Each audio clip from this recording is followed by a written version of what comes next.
Levels of life. One of the statements of our prophet was one of the greatest and most enlightened contemporary people was a discussion of levels of life for us. There are three levels in life: body, soul, and mind.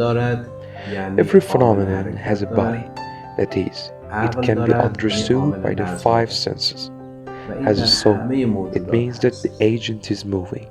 Has reason, it means that there is a factor of order and disease in all creatures. You can fill this book of a spiritual masnavi completely with your senses, with your five senses, because it is a body, it is a matter, it has a soul, which means it is composed for components and particles that have electrons and move. It makes sense, that is, these electrons move at a speed of 300,000 kilometers per second in a certain orbit, neither more nor less. Therefore, this book is a living, intelligent being. This table is the same. This computer is the same. This universe is an intelligent universe. This is a very important point. You need this introduction to understand much of Roman. Now we mentioned the issue of sitting together. Hanging out with a roommate is sometimes good and sometimes it's the woke kind of hanging out.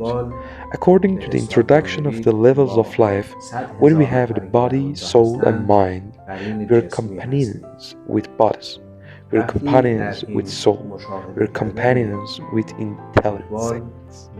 For example, when you go to the stadium to watch a football game, you're physically with the 100,000 people who are there.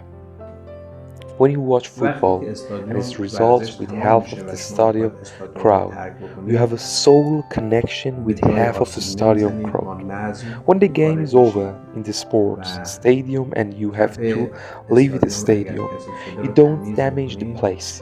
You leave in an orderly manner and you clean the stadium floor if it gets dirty. Then you have order and reason. These are three levels of life, and in this situation, when you are in the stadium, you have many companions. Companions are divided into two categories. Either they are good companions that we should choose and live with, or they are bad companions that we should quickly get away from. Here, Rumi introduces bad companions. A bad snake, a bad friend, and a bad leader are all the bad things in the world. In fact, the snake is bad at the level of the body. A bad friend is at the level of the soul. A bad leader on the intellectual level.